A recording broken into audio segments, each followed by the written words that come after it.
मनोज और मधु गांव में खिलौने बेचते थे। वे दोनों एक दिन सामान लेने बस से शहर जा रहे थे। अचानक बस का एक्सीडेंट हुआ और दोनों हादसे का शिकार हो गए। उनकी दोनों बेटियां पिंकी और प्रिया अब अनाथ हो चुकी थी। मधु का भाई राकेश शहर में काम करता था। जब उसे खबर मिली तो वो अपनी दोनों भांजियों को लेने के लिए आ जाता है। राकेश का परिवार दूसरे गांव में रहता था। वो दोनों बच्चियों को लेकर घर पहुंचता है। आ गई तुम दोनों? आओ आओ, मैं तुम्हारा इंतजार कर रही थी। तुम दोनों यहाँ आराम से रहना। अब हम दोनों ही तुम्हारे माता पिता की तरह हैं। मामी, आप बहुत अच्छे हो। मम्मी पापा की बहुत याद आती है मामी। मम्मी पापा के जाने के बाद हम बहुत अकेले हो गए हैं। हम दोनों का मन नहीं लगता। कोई बात नहीं बच्चों, धीरे धीरे समय के साथ सब कुछ ठीक हो जाएगा। चलो अब तुम दोनों आराम कर लो। पिंकी और प्रिया पूजा के साथ कमरे में चली जाती हैं।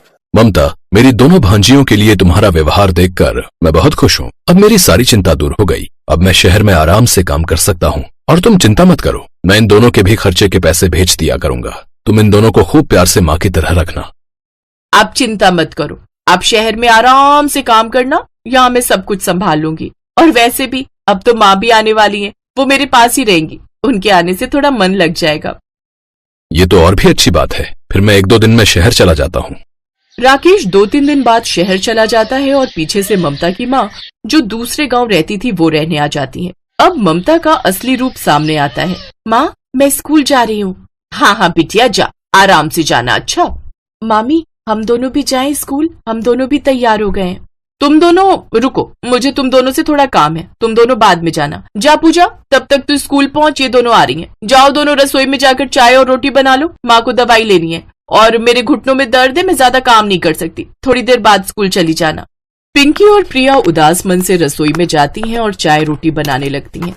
इन दोनों को स्कूल भेजने की क्या जरूरत है? घर के काम करवाए कर, तू अकेली थोड़ी लगी रहेगी।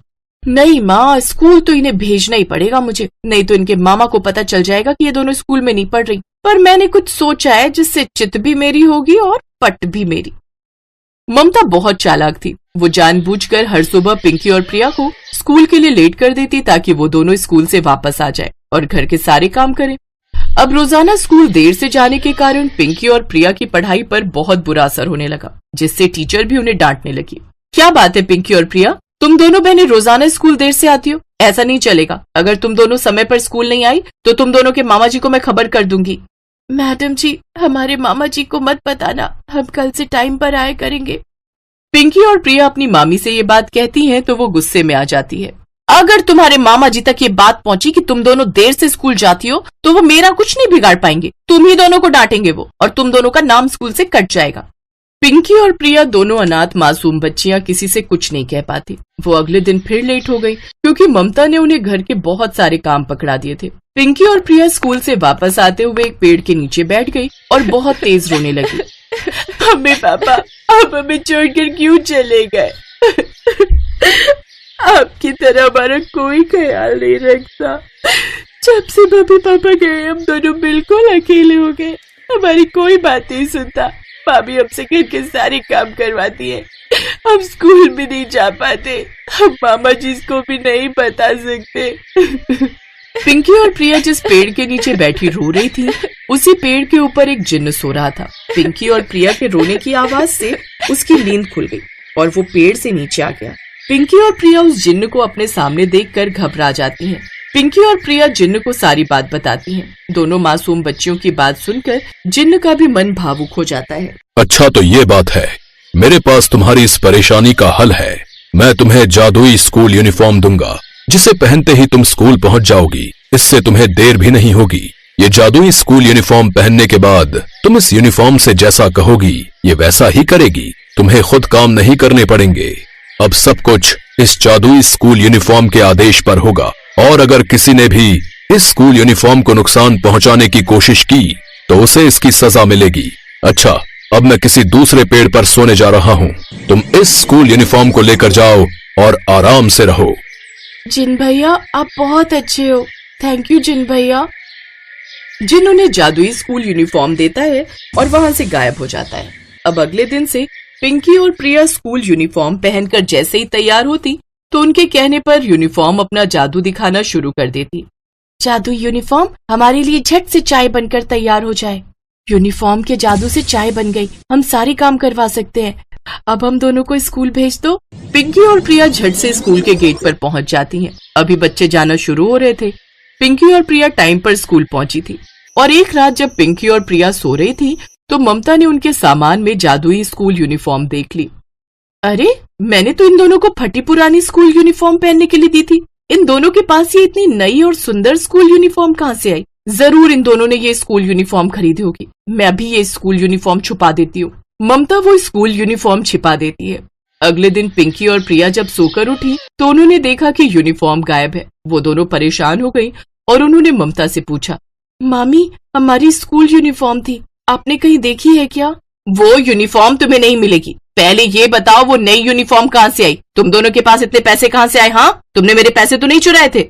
मामी, हमने वो चोरी करके नहीं खरीदी, वो तो जादुई स्कूल यूनिफॉर्म है। वो हमें जिन भैया ने दी है। उस यूनिफॉर्म को पहनकर हम सारे काम भी कर लेते हैं और स्कूल भी टाइम पर पहुंच जाते हैं। अब सारी बात समझ में आई। तभी तुम दोनों रोजाना टाइम पर स्कूल पहुंच जाती हो। अब तो इस यूनिफॉर्म को नष्ट करना ही होगा। मैं ये यूनिफॉर्म जला दूंगी। जैसे ही ममता स्कूल यूनिफॉर्म को जलाने लगती है, आग की लपटें उसे पकड़ने लगती हैं और वो चिल्लाने लगती है। इतनी देर में राकेश भी आ जाता है और जिन्न प्रकट होता है। बचाओ, बचाओ, मैं जल जाऊंगी।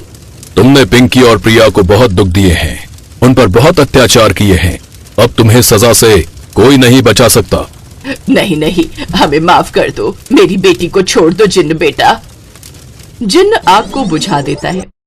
ममता, इससे पहले कि मैं कुछ गलत कर दूं, तुम अपनी माँ के साथ यहाँ से चली जाओ और दोबारा कभी मत आना। मैं अपनी बेटी को भी पाल लूंगा और अपनी दोनों भांजियों को भी।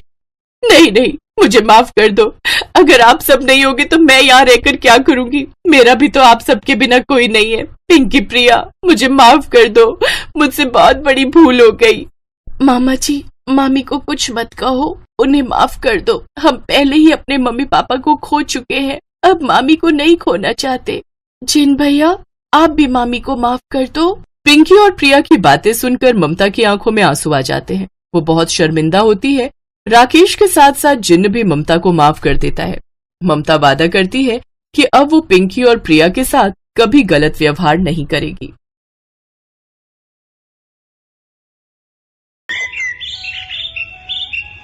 चंदनपुर गांव में पल्लवी नाम की एक गरीब लड़की रहती थी।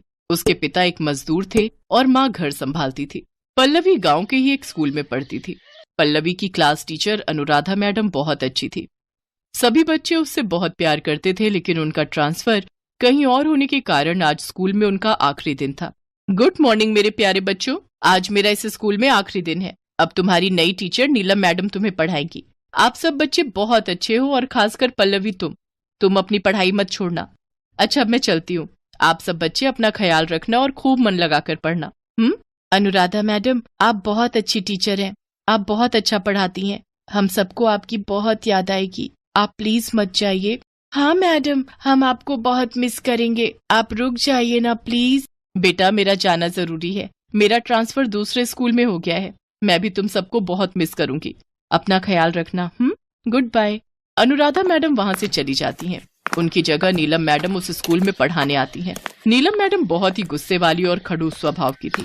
नीलम मैडम क्लास में आती है तो देखती है कि सभी स्टूडेंट स्कूल ड्रेस में थे, जबकि पल्लवी फटे पुराने कपड़ों में ही स्कूल में पढ़ने आती है। ए लड़की, इधर आ। तुम्हारी यूनिफॉर्म कहाँ है और तुम घर के कपड़े पहनकर क्यों आई हो? मैडम, बेचारी पल्लवी बहुत गरीब है। अभी इसके पास यूनिफॉर्म खरीदने के पैसे नहीं है और प्रिंसिपल मैम ने इसे कुछ दिनों के लिए छुट्टी दी है, इसलिए ये ऐसे ही पढ़ने आती है। जब इस गरीब की औकात नहीं है यूनिफॉर्म लेने की, तो फिर ये पढ़ने क्यों आती है? तुम गरीब होते ही गंदी नाली के कीड़े हो और वहीं ठीक लगते हो। अभी मैं तुझे बताती हूँ। यहाँ नीलम मैडम पल्लवी की खूब पिटाई करती हैं और उसे सजा के तौर पर क्लास से बाहर कर देती हैं। पल्लवी रोते हुए हाथ ऊपर करके खड़ी रहती है। पल्लवी गरीब थी, इसलिए उसकी नई क्लास टीचर उससे बहुत बुरा बर्ताव करती थी। गरीब कहीं की, तुझे कितनी बार कहा है क्लास में सबसे पीछे वाली बेंच पर बैठा कर? मैं तेरी शक्ल देखती हूँ तो सारा दिन खराब हो जाता है। बेचारी पल्लवी चुपचाप पीछे जाकर बैठ जाती है। नीलम मैडम का गुस्सा हर दिन स्कूल स्टूडेंट्स पर निकलता था, लेकिन पल्लवी को तो हर रोज उसका शिकार होना पड़ता था। हालात ऐसे हो गए कि अब तो पल्लवी को स्कूल आने में भी डर लगता था। ऐसे कुछ दिन बीतते हैं। अपनी टीचर के बुरे बर्ताव की वजह से पल्लवी एक दिन स्कूल न जाकर एक नदी किनारे बैठकर रोने लगती है। नीलम मैडम बहुत बुरी है, जब देखो हमें डांटती रहती है और मुझसे तो ऐसी नफरत करती है जैसे मैंने गरीब होकर कोई पाप कर दिया। काश कि मेरे पास कोई शक्ति होती तो मैं उन्हें अच्छा सबक सिखाती। तभी एक साधु वहां आता है और वो पल्लवी की बात सुन लेता है। बेटी, तुम उदास मत हो, मैं तुम्हें ऐसी जादुई शक्ति दूंगा जिससे तुम्हारे सारे कष्ट दूर हो जाएंगे। साधु उसे एक जादुई शक्ति देता है जिससे उसके हाथ जितना वो चाहे लंबे कर सकती है। बाबा ये तो चमत्कार हो गया।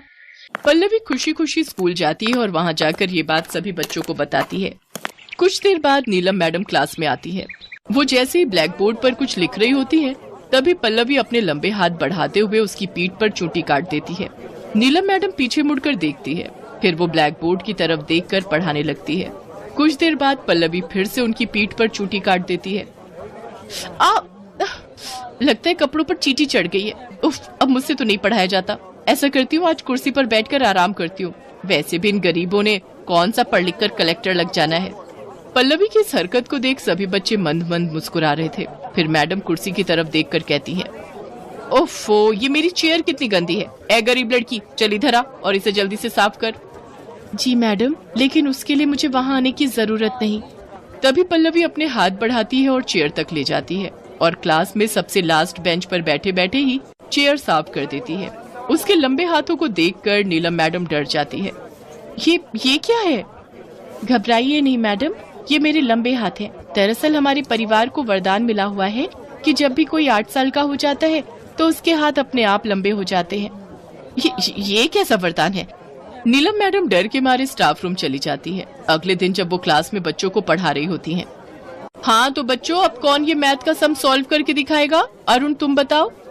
पर मैडम, मुझे ये नहीं आता। नहीं आता तो सारा दिन स्कूल में करते क्या हो? मैं तुम्हें अभी बताती हूँ।